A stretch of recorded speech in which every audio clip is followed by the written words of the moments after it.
Right, so today we're talking about a situation that yet again involves tattoos, and this one is probably the worst one we've covered so far. Now, I do need to give you a bit of a pre-warning before we get into this, because I'm going to be showing pictures of the tattoo throughout this that doesn't look overly great.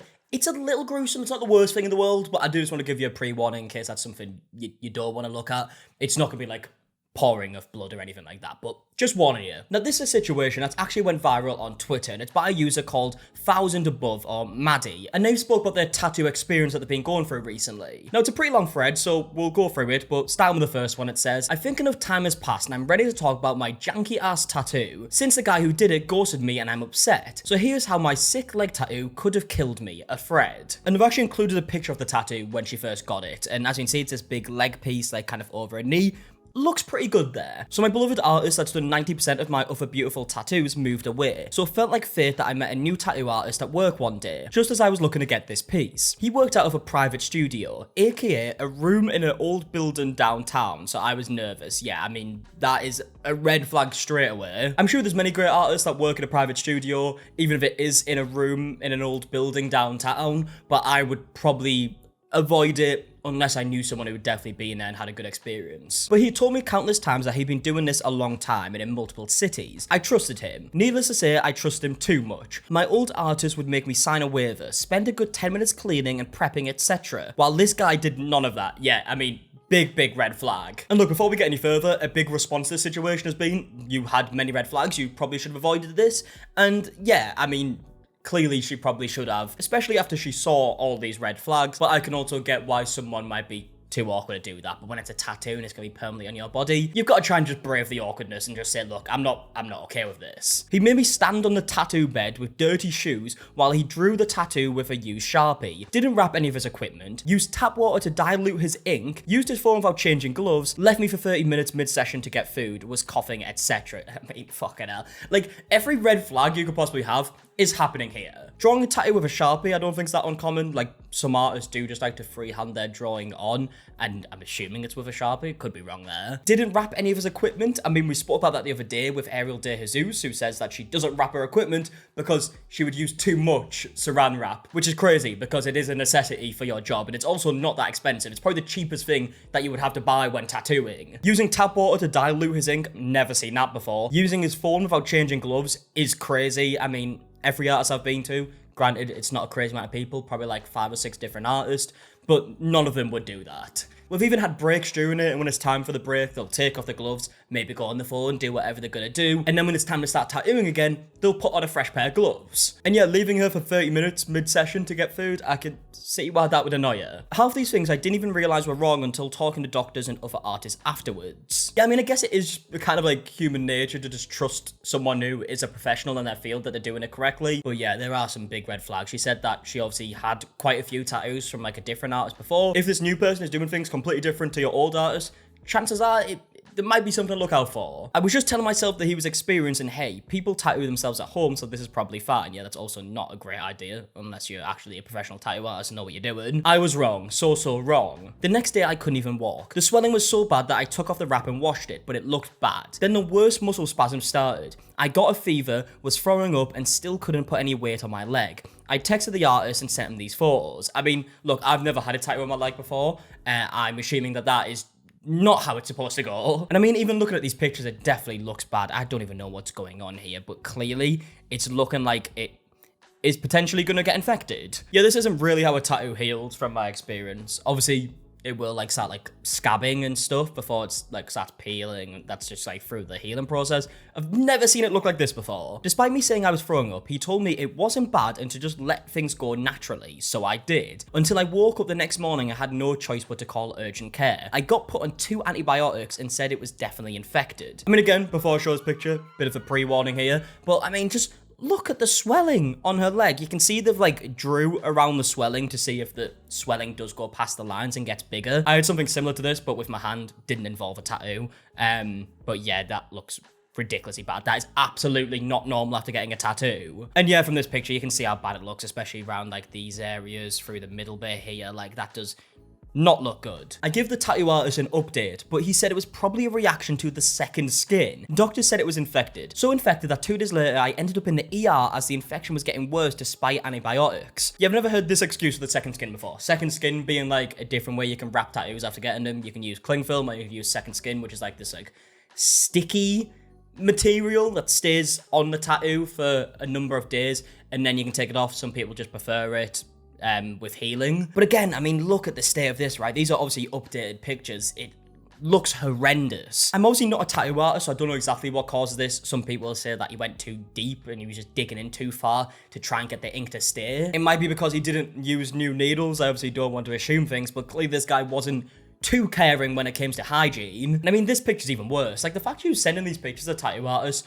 told him I was throwing up and, like, had to go to ER, I don't see how we can look at that and be like, that's normal. You know, you just gotta bear with it. Now, Maddie doesn't mention the name of this artist, but does say that he's, like, a well-respected artist, has, like, a lot of followers on Instagram. He's well-known in Vancouver, I believe this is. But she doesn't name the artist. I don't know if that's because there's like a legal proceeding going on now. Not a clue. But yeah, I think it would definitely be helpful if people knew who this artist was, so they could definitely avoid him, especially if he does have like a bunch of followers and gets a lot of work. I was then on 4 antibiotics total. Luckily, didn't go fully septic, but if I'd followed his advice, I most definitely would have. The healing process from here on left a 2mm hole in my skin and was the most excruciating pain and horrifying experience. Yeah, I mean, I'll show a picture of it here. I'm gonna blur a bit of it because it is really grim. The part that's blurred, you can like see that there's layers of skin that have been removed here. It looks like a wound almost. Like, that is absolutely disgusting. 1 month later, and while I should be happy the tattoo is almost healed, I'm so embarrassed. The tattoo as a whole looks like absolute shit. Not just because of the infection, but simply because he did a terrible job. It's full of blowouts, the shading is terrible, etc. Oh yeah, if we look at the lines here, this does not look... I don't know what the fuck is going on here. These lines, like you said, the lines have blew out. Like, it does not look good. I mean, look at the state of this. Look, that line is like hardly even stayed in. It's also just fucking wonky.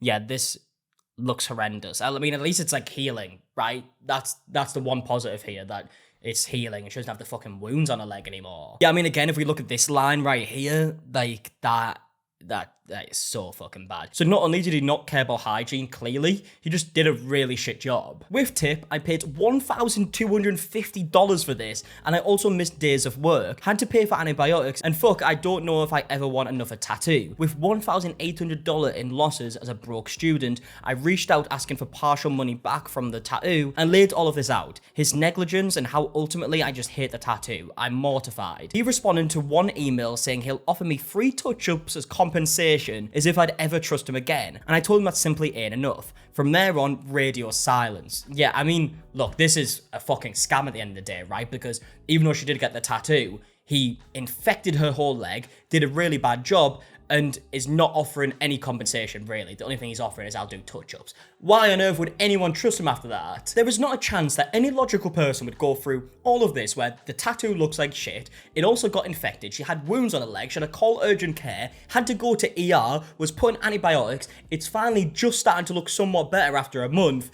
Not a chance that someone going through all that would then go back to the same person for touch-ups. No, thank you. I mean, look at the state of this, right? Some more updated pictures. Look at this line here. Like, that is so bad. I've never seen lines so fucking wonky. She's shown more pictures here where it's blown out. Like, genuinely, this makes Ariel De Jesus look like a fucking award-winning tattoo artist. What I learned, go to a tattoo shop where they have strict sanitation policies. Other artists there to keep them in check, and make sure you read and sign a waiver so you're aware of all the risk of a tattoo. Hopefully one day I can financially and mentally afford to fix this. Yeah, I'm not sure what she's going to do to fix it. Maybe it's a case of genuinely just trying to fix the tattoo itself, or maybe getting it removed at that point. Like, what else can you really do? And a little bit later, Maddie actually went on to post, explain why she's not going to show the name, and she does mention the legal options here. I didn't see this bit before. Edit, I won't post his name yet because he's fairly known in Vancouver, thousands of followers, hence my trust. And because I'm looking into legal options. Just being careful, but if you live in Van and want to know, please DM me. Thanks for all the kindness, offers to fix it, and donations. I love you. Yo, I'm glad that if people do live in Vancouver and want to reach out to her, she is going to tell them.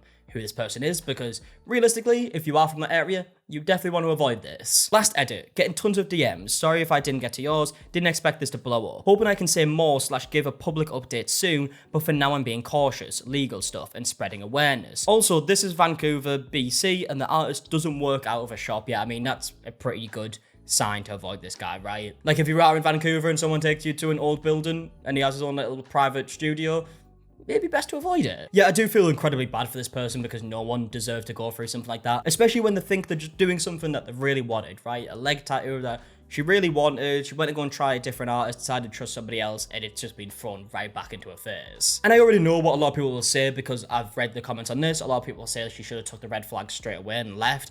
This is kind of her response to that. I know the quotes in my tattoo story are harsh, but I totally get it. There were red flags, but I was a young dumb girl in a room alone with a large man with a huge Instagram following who kept talking about how experienced he was, so I ignored my gut. That's why I made the post. This happens all the time, whether it be tattoos, piercings, or other procedures. Sometimes we need a reality check of how serious these kind of things can be. That's what I hope that post is. Saying no or walking out is so hard, but I hope you do. In hindsight, I wish I did. And yeah, I think that's a fair explanation, and realistically, that post will help a lot of people out and make them look out for the things to avoid. Because this post does currently have 3 million views, it's on 34,000 likes, 2,000 retweets. Like, a lot of people have clearly seen this. Hopefully, a lot of people in that area have also seen it so they can avoid it. Again, I would have loved to know who this artist was. I would love to see if they had a response to the situation. Maybe that'll happen, maybe it won't. This was just posted yesterday, so who knows. But either way, I would love to know your thoughts in the comment section down below and everything we spoke about. Obviously, a really shitty situation I wouldn't want anyone to go through.